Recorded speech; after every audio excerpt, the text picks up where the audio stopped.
I've been invited along to talk today about the budget that was last week. So there was a lot of build-up to the budget, wasn't there? I mean, you couldn't avoid it. It was not whatever newspaper you pick up, whatever website you look at, wherever you get any information from, it was all budget-focused, it seemed.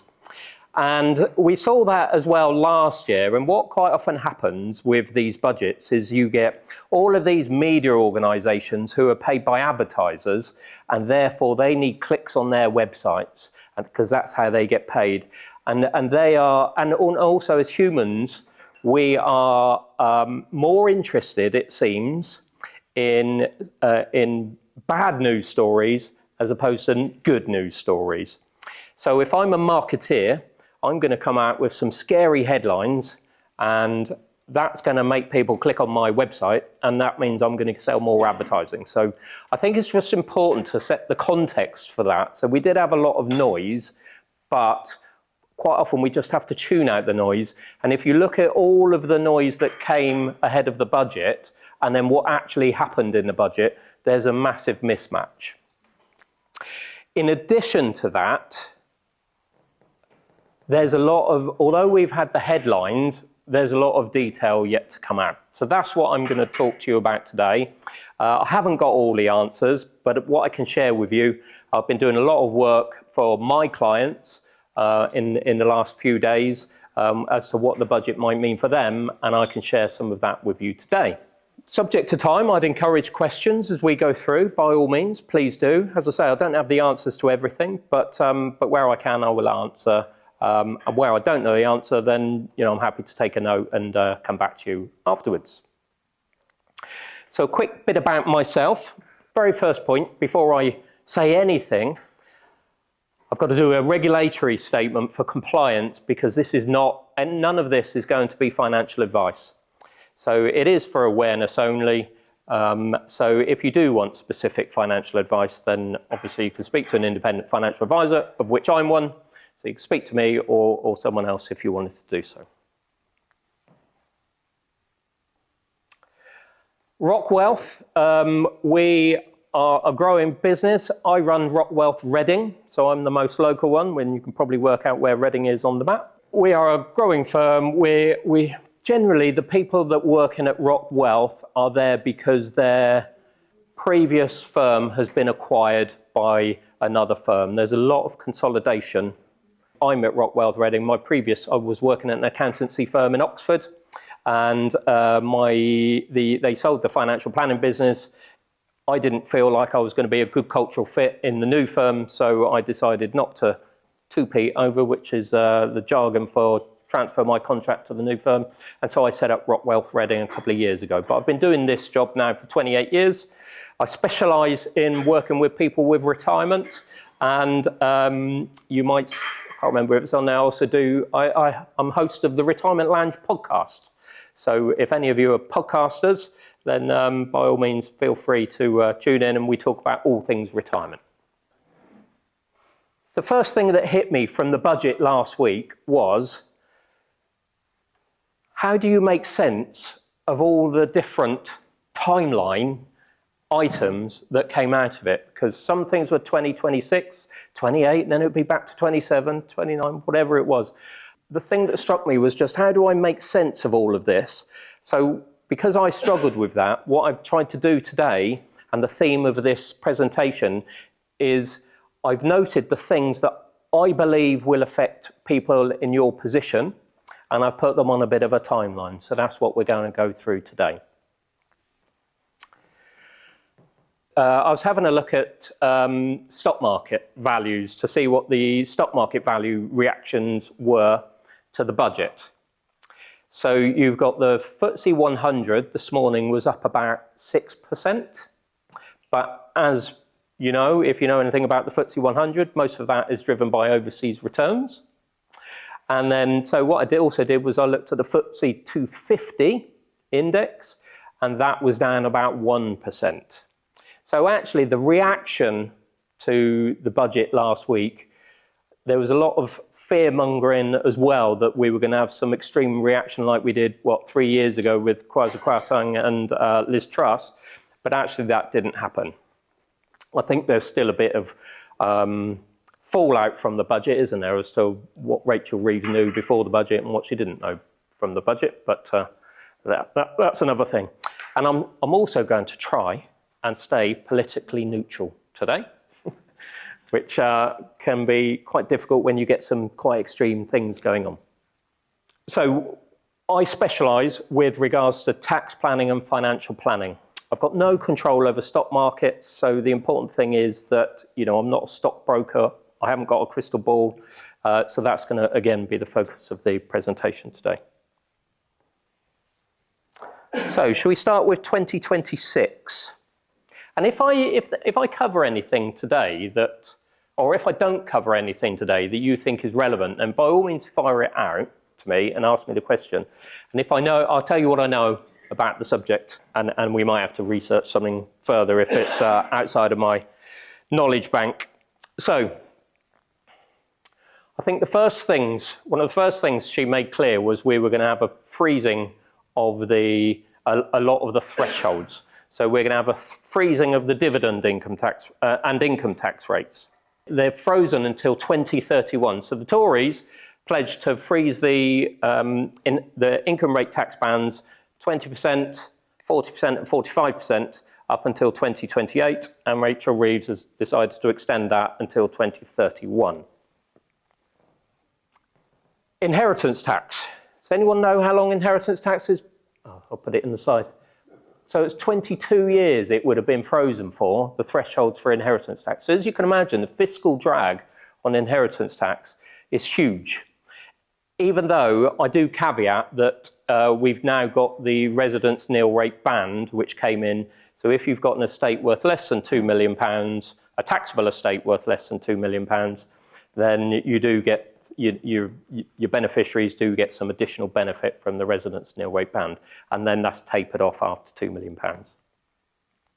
But 22 years, and you know, that's a long time, and who knows what will happen in 2031 when that 22 years is up.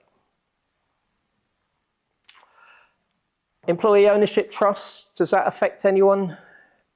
What I see is people rarely do a hard stop retirement anymore. Quite often they will get to a point where they are financially free and they don't have to work, and then they simply stop doing more of the things that they dislike and keep doing a lot of the things they do like, because we've all got to have purpose. We've all got to have a reason to get up in the morning. So some people will monetize a hobby, for example. Venture capital trusts. Anyone get involved in venture capital trusts? Okay, so your relief is getting slashed on venture capital trusts. For those who are unsure what venture capital trusts are, it's a tax incentive for newer companies to go out to market and raise funding. And investors are encouraged to invest into venture capital trusts by having a tax incentive up front. So that tax incentive was 30% of income tax. So you've got to have the liability of income tax to benefit from it. But that rate is being slashed from 30% to 20% from next April, which flies in the face to a certain extent of, you know, we're pro-growth, but then we're stifling some of the tax incentives to provoke that. Having said that, on the flip side of that, for the companies raising money, there is a widening of the rules and flexibility as to how much they can raise in those realms. LISAs, so lifetime ISAs, I'm sure won't affect anyone in this room, certainly doesn't affect me, but might affect some of your children. These are ISAs, individual savings account, which were brought in a number of years ago to try and help first-time buyers buy in their properties. There's quite a few problems with them with regards to the size of the money the amount of money you can invest, and then there's limits on the price of the property that you can buy, which, you know, particularly it gets skewed and is quite limited in the southeast where we are. So there's consultation on that, but we don't know what it's going to be yet. State pensions. There's a lot of noise about triple lock and whether or not that will go or stay. I think, as I understand it, the only ones talking about changing the triple lock are Reform at the moment, out of the major political parties. It doesn't feel, from what I read, like it's a vote winner for the political parties, and I think my personal view is something will have to change, but it's just when is it going to have to change. It's been kicked down the road for a bit more, so we got the triple lock. So we've got a 4.8% increase in your state pension, assuming it's a new state pension from 2016, which is going to take your pension up to a maximum state pension, the full state pension of 12,547. Now, that's quite relevant. Did anyone watch Martin Lewis's show? Was it on Friday? We had Rachel Reeves on there. Okay, so really interestingly, Martin Lewis was interviewing Rachel Reeves soon after the budget, so a day or two after the budget, and one of the questions one of the things he provoked was, if you have a state pension and the personal allowance, so the amount of money you can receive as income before you start paying tax, is 12,570. Now, at the moment, the full state pension is a few pounds short of £12,000. However, because we've got the triple lock, which this year, in April next tax year, is going to go up by average earnings at 4.8%, that is going to take the full state pension to 12,547, which you can see is just a few pounds short of having to pay tax. So we've got this dilemma now where if someone that only has state pension as their only form of taxable income, then in April 27, what it means is they're going to end up having to do a tax return potentially, because there's going to be a liability to income tax because the state pension is paid gross. So that is probably not a good outcome for a lot of people, because if you earn £500 into the basic rate tax band and then you've got to end up doing a tax return, it's a lot of hassle for not very much tax, and a lot of people aren't even going to know that they've got to complete a tax return, let alone how to do it. So what happened on the Martin Lewis show was he asked Rachel Reeves about this, and Rachel Reeves, I think, from what I can work out, made a bit of a boo-boo in her answer. But, I mean, who knows? What she said was, no one, if their only income is the full state pension and it takes you into a taxable band, then no one is going to have to complete a tax return. I think that's what she meant, but what she said was no one's going to have to complete a tax return because no one's going to have to pay tax. But I think what she meant was no one's going to have to complete a tax return, but she didn't.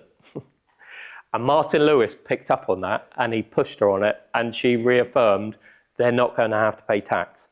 So I don't know what the outcome of this is going to be, but it seems to me like it's going to be a very costly choice of words for Rachel Reeves in the coming years. And also, I think quite interesting, and this will come out from some of the other points as well, there's a lot of grey areas around this budget and all the tax changes. So in the UK, we have one of the most complicated tax systems in the world. There was a lot of talk, I'm sure you all heard it, that will Rachel Reeves increase income tax rates? And early in November, that was what she called that emergency press conference, and it was indicative to suggest that she was going to increase income tax. And then she got some new figures from one of the government bodies to say, actually, the figures are better than, I think it was the Office of Budget Responsibility, to say the figures are actually better than we thought. Well, I think she had those before, but... and then it looked like she rolled back on it. Now, the benefit, I think, of increasing the income tax rates was that it would be fairly simplistic for people to understand. It would mean everyone pays a little bit rather than, there's winners and losers everywhere. And also, it's not very grey, and it's difficult to manipulate your income for a lot of people, and therefore and because of that, there wouldn't have been many grey areas, and it would have probably brought in a lot of tax quite quickly. But she rolled back on it, and I've been thinking to myself, well, when it didn't give her very long to write all the new budget, so was a lot of this in there before or not? But who knows? But what it means, I think, is she's come up with a lot of different new tax policies. I think there was, just from what I've read, there was over 40 different new tax policies in this budget. And there's a lot of grey areas. So, state pension. Are you going to pay tax if you're on the old state pension and you earn £12,571? Have you got to do a tax return for 20p because you're not on the new state pension? If you have a little bit of taxable income, say you have £50 worth of taxable income from somewhere else, so you do have taxable income, so it's not just state pension, do you have to then do a tax return? How are you going to report that £10 worth of tax that you've got to pay? So there's a bit of a theme here going through a lot of the changes that Rachel Reeves has proposed, as far as I can see, and there's more detail to come out. So now it's 2026, which is probably the busiest of the years, I would suggest.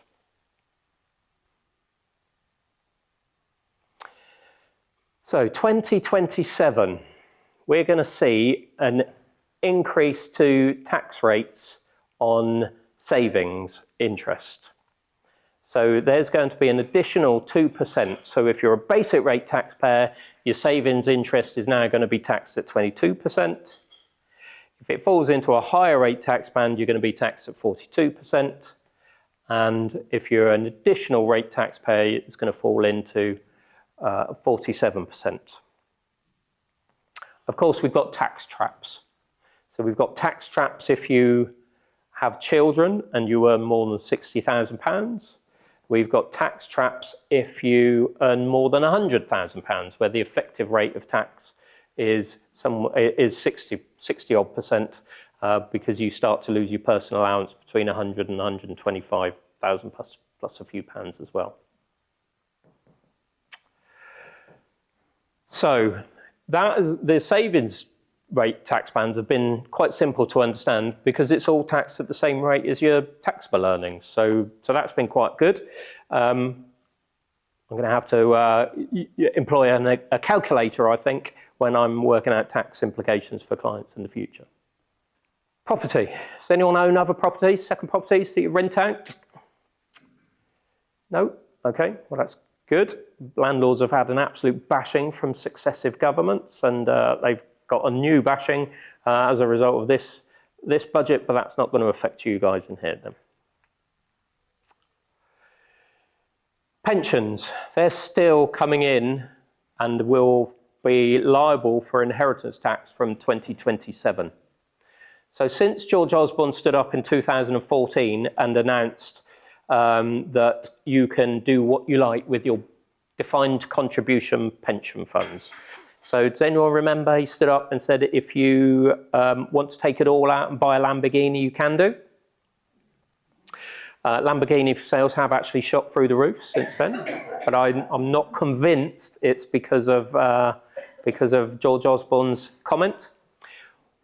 What George Osborne didn't say at the time was if you choose to buy yourself a Lamborghini, you're probably going to buy the taxman a Porsche with the amount of tax. So there's a lot of tax nuances that you have to be aware of on this as well. So in 2014, what he said was there's not going to be any inheritance tax or death. There wasn't inheritance tax before, but there was death benefits on pensions pre-2015 when the new rules came in. They got referred to as pension freedoms. And So we've had kind of 10, it'll be 12 years from that time where we've had fairly relaxed rules on death benefits on unused pension funds. So I'm not talking about defined benefit pension schemes here. I'm talking about if you have your own personal pensions in defined contribution schemes. So from 2027, they are now going to be liable for inheritance tax. So for the last 10 years, I've been encouraging people who are working, the first pot you fill, this is generalising, but the first pot you fill is your pension pot because it's the most tax efficient. And the last pot you empty when you stop working and you start drawing on your money is your pension pot because it's the most tax efficient with death benefits. And it was a really good way to pass on value in your estate to your beneficiaries. So because of that, it was low-hanging fruit for Rachel Reeves last year, and I was surprised at how she suggested it was going to come in. I thought there might just be a death tax, but actually she said it's going to become part of your estate for IHT purposes. And it might sound like the same thing, but there are slight nuances in that, which I won't go into today. But if you have a defined contribution pension scheme and you pass away and you leave that pot to your spouse, there's no inheritance tax between spouses. So there's no inheritance tax on that fund.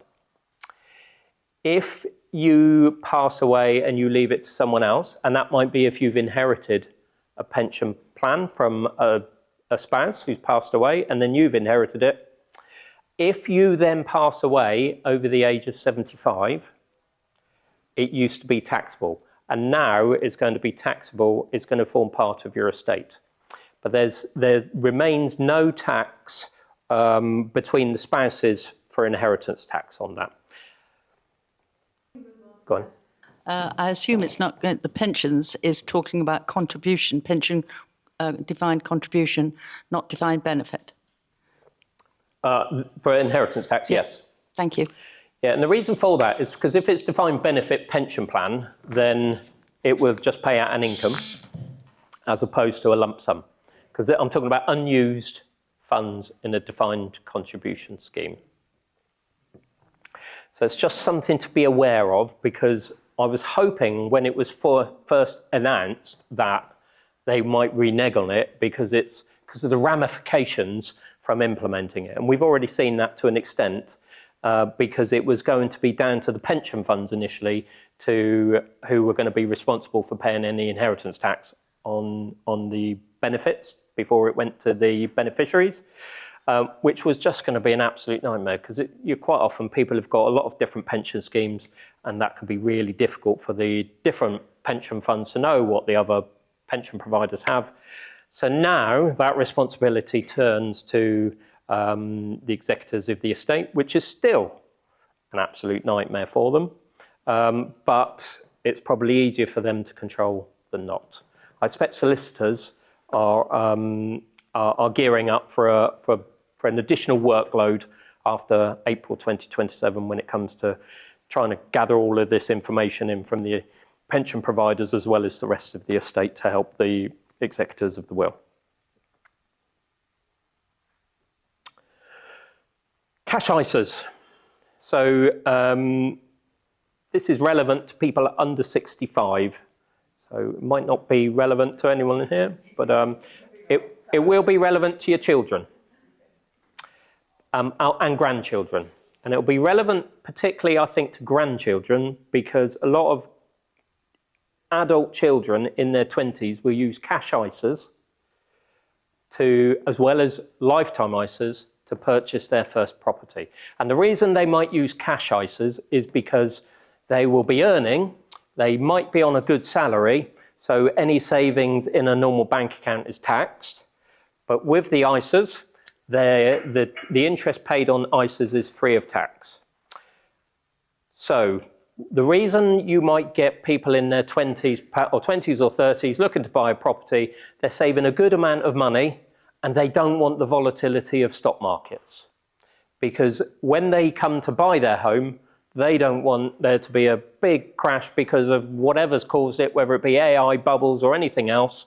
They don't want there to be a big crash and therefore a big fall in the value of their savings shortly before they're going to buy a house. So what we see is we see a lot of these people using cash ISAs to hold those savings.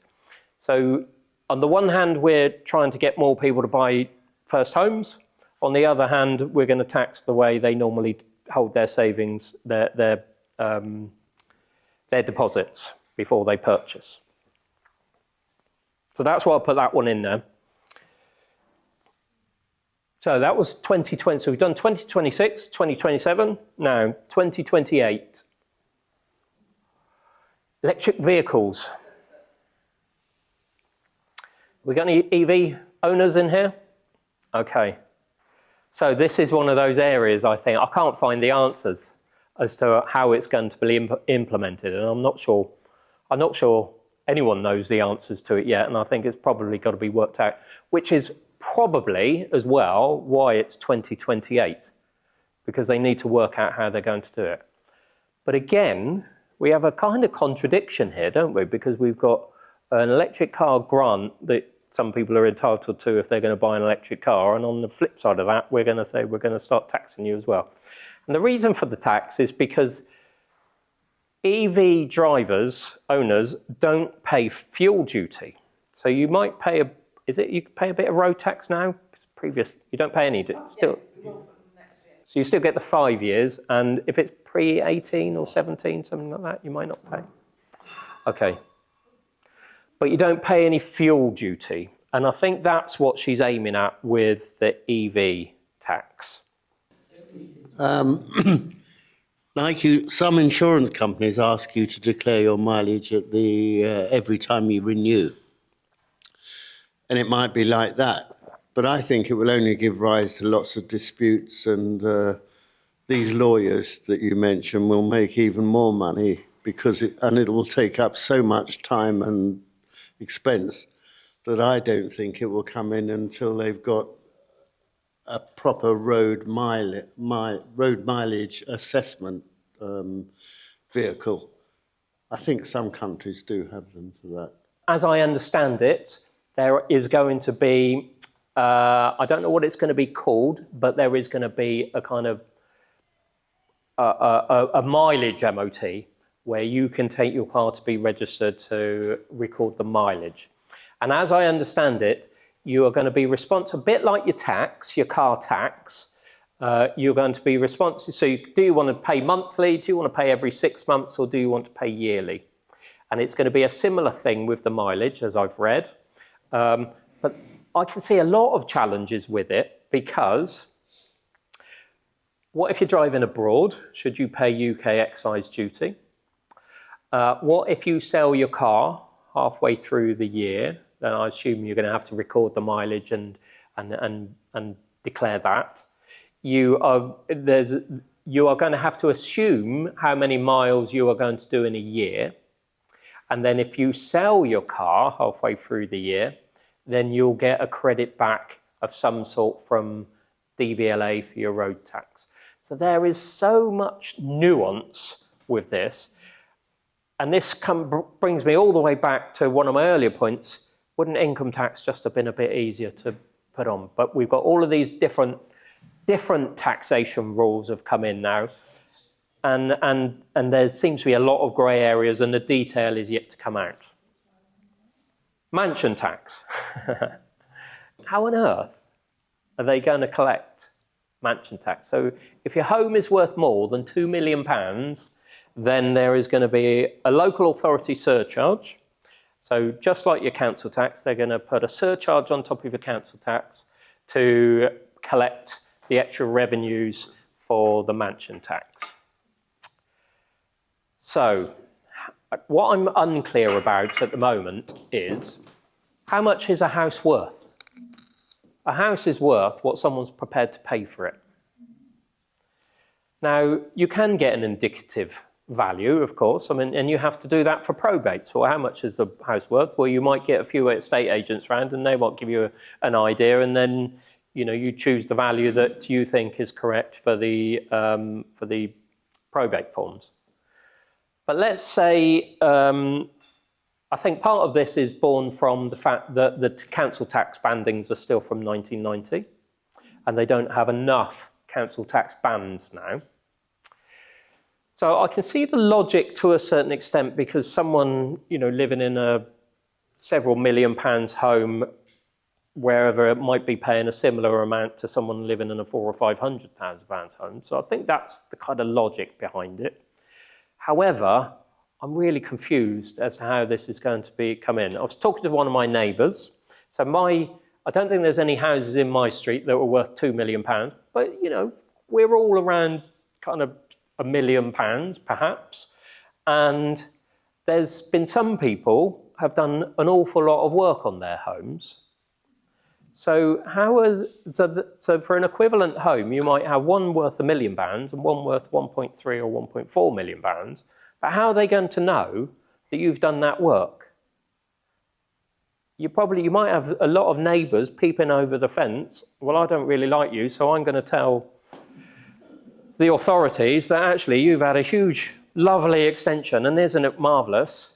And you need to start declaring how much your home is worth if it's going to take you over the £2 million threshold. We've also got the issue of, let's say your house is worth £2 million. Is that then worth less than another house that's worth £1.98 million because of the net present value? Because are you going to work out, well, what extra council tax am I going to have to pay over however long I think I might live there, and then calculate that back as a discount rate on the house you're buying? So I don't know if it's true, but I did hear an indicative remark that Rightmove saw a huge reduction in prices of houses going from £2 million or just above to just below over the last few days. Has anyone else seen? You're nodding, Amy. Have you seen it as well? Yeah. I didn't know whether someone was winding me up or not, but so I haven't bought a house for many years, so I can't remember, and I don't really get too involved with mortgages, so I can't remember exactly what the rates are and how it works. But certainly when I last bought the house, we had cliff edges, and I remember there was 2 houses in my street that we looked at. They had one of these open days where you can view 2 houses at one time, because it was on with the same agent, and so we went to view them. And that was on the weekend. We decided on Monday, right, let's put an offer in. And I got on quite well with the estate agent. So I said, Mark, I'd like to put an offer in on this house, please. And he said, oh, we've already had an offer on that one this morning. And it was very close to one of the cliff edges. And so I said, well, I'll offer up to the cliff edge. No, I can't tell you what the other person's offered, but they've offered just over the cliff edge. And I was thinking to myself, why would anyone do that? Because you're going to have another load. I don't know. I couldn't work out why someone would offer £10,000 over a cliff edge and have another, I forget the figure, but let's say it's another £10,000 or £15,000 worth of stamp duty because you've gone over the amount. So I don't know, but it just strikes me that this mansion tax, will it come in? Will it not come in? It's got to be 2028, I think, because they've got to work out a way to implement it.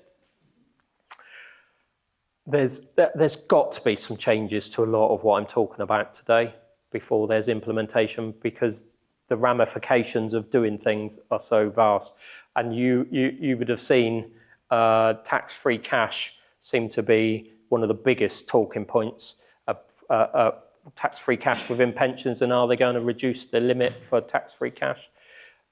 I think the other thing is, the nearer we get to the next election, the less likely it is that they'll come in. And 28's getting a little close. Yeah, it's funny, isn't it? So when's the next election? Probably 29 at the latest, isn't it, I suppose? July 29. Are we being hit quite hard with taxes today rather than in 2028, the year before the election? So is it easier to deliver the bad news now and then soften the blow as we get closer to 2029? And it strikes me that that's kind of political manoeuvring and is a logical way to, if you want to get re-elected, then that might be part of their process and their theory to what we're doing. But yes, you're right, 2028 is very close to the election, because it's only going to be a year or so before it. So, what would happen, I don't know. But as I understand it, it needs to be pushed out because of the ramifications of implementation, which again brings me back to the point, wouldn't it just been easier to increase 2% on income tax for everyone, and we wouldn't have all these all these grey areas. Okay, so watch this space on those two, I think, because I'm not sure what's going to come from it. So this is another, it might not affect anyone in here because of, I guess you're all retired by virtue of the fact that you're living here. But I put this one in because it's an important point based on what I've just spoken about. So, as I understand it, and forgive me if the figures are wrong, but as I understand it, there was a change to pension contributions with national insurance where the employee sacrifices their salary but has an increase in pension contribution. Salary sacrifice, salary exchange. There's lots of, we're good in financial services for having lots of jargon for the same thing. So we've got salary exchange, salary sacrifice, it's all the same thing. And that's going to be changed to cap the amount that you can benefit from saving NI on for an employee from 2029. As I understand it, this was suggested to raise £2 or £3 or £4 billion in the budget from 2029.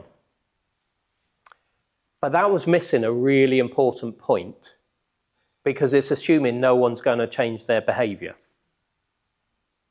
And the likelihood is that it will, I'd be surprised if it raises very much at all, because the people that this is going to affect have now got 3.5 years to make an alternative plan as to how they get remunerated.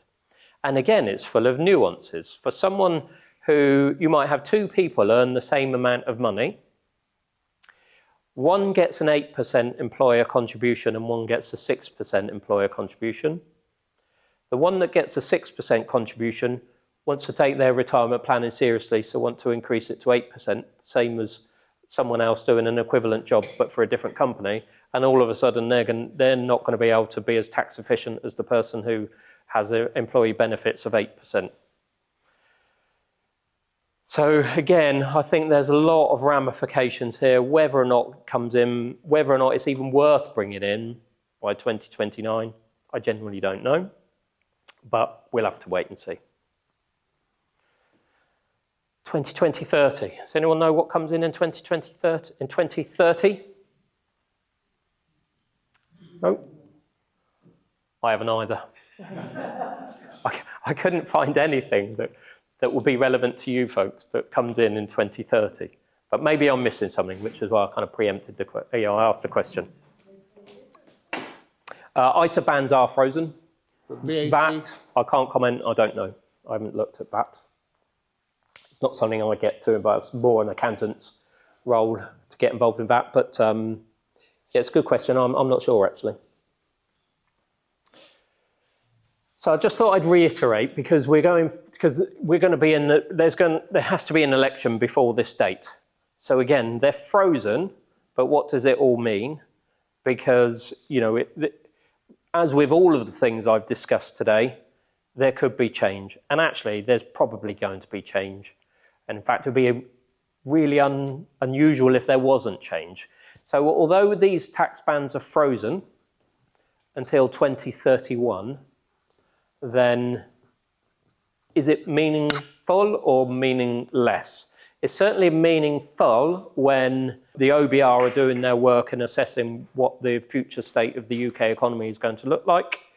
But that's assuming, as I say, that the legislation is put in place, and it's also assuming that nobody changes behaviour in the meantime before this new legislation comes in.